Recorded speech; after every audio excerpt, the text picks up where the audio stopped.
Environmental pollution is one of the most critical threats faced in our world in the present scenario. This is a global issue which is seen commonly in all countries, irrespective of their developmental statuses. Our world is facing a crisis which has a silent menace. It has threatened the very balance of the world.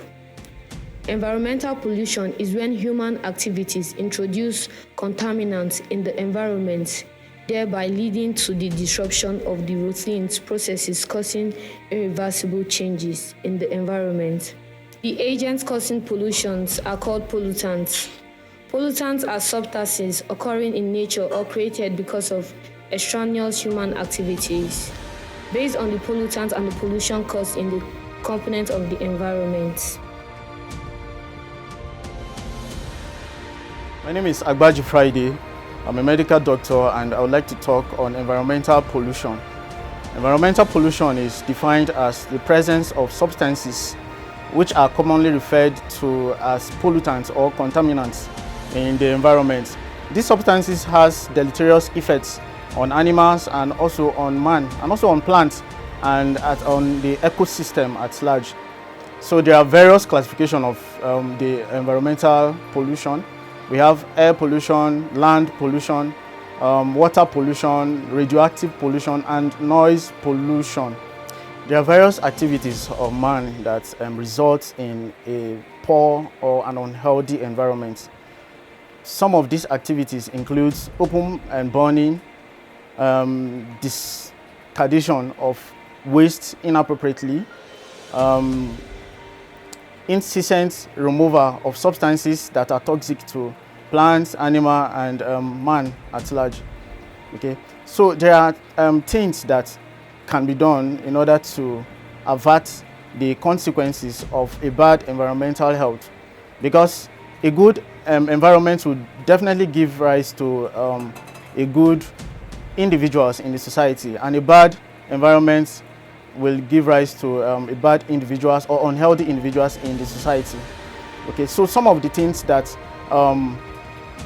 can be caused as a result of an ill environment or a bad environment, that is a polluted environment, includes it can predispose someone to having upper respiratory tract infection when there is smoke in the air, and this smoke affects your lungs, affects the way you breathe, and can predispose you to coming down with upper respiratory and even lower respiratory tract infections.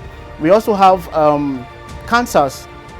We've heard of cancers. So some of the cancers we commonly hear of are caused as a result of the accumulation of substances in our body. And where do these substances come from? They come from the environment, a polluted environment, things around you that are not properly disposed. Another effect of environmental pollution on our health is also gastroenteritis. We've heard of cholera and some of these things. No, they are diseases that actually come as a result of bad environment. Noise pollution can result in loss of concentrations. A lot of people have had accidents on traffic or on the road because of noise pollution. You know, radioactive pollution, which is one of the types of environmental pollution, also has a very deleterious effect. Those substances accumulate, like benzene, accumulate in the system, and they result to a lot of ill health that we commonly see in our environment and also in the hospitals. So how do we reduce environmental pollution in our immediate environment? In reducing environmental pollution, there are two levels to controlling that. We have the arm of the government. The government has a role to play, and me and you as an individual also has a role to play. So the two hands can be on deck to eradicate environmental pollution. So what are the things that the government would need to put in place in order to have a safe environment? The government would need to develop policies that has a fine attached, that if you dispose your refuse inappropriately, there should be a little fine, to that. The government could also give incentives to environment, like announcing some environments over the air for their good behavior in keeping their environment clean.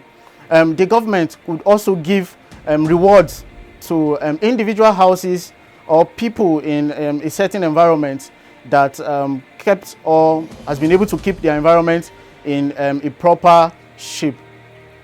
The government would also provide staffs that go about houses, checking to make sure that the policies are kept. Because it's not that we don't have all of these policies.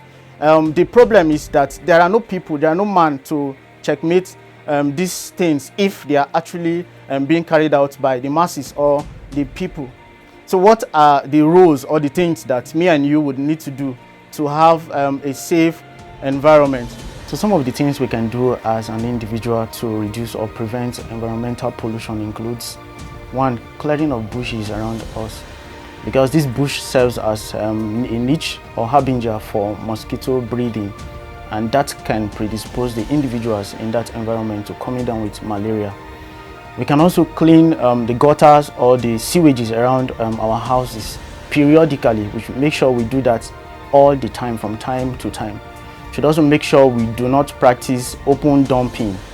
Open dumping makes these things we dump to flow to the rivers, and these rivers have aquatic lives like fish, and these things are consumed by man, by us. We buy them from the markets, though that too can also make individuals to come down with chemicals because of the poisoning. A healthy environment would definitely give rise to healthy individuals and can help save money, because you wouldn't need to be going to the hospital to pay for bills, to pay for drugs and all of those. So it will help save your money and increase productivity in the environment. The government won't do everything for us. So us as an individual, we should make sure we put hands together to clean our environment periodically. Air pollution has resulted in harm to human health and destruction of the ozone layers in the atmosphere. Water pollution has caused death to aquatic life and acidification. Soil pollution has resulted in unhealthy soil that is unbalanced, which does not grow favor for plant growth. Environmental pollution has become a great concern to save our planet. We need to adapt various measures to reduce environmental pollution. Some of them are reducing the use of non-renewable resources, proper disposal of waste, etc., etc. It's the responsibility of every individual to save our environment from getting polluted.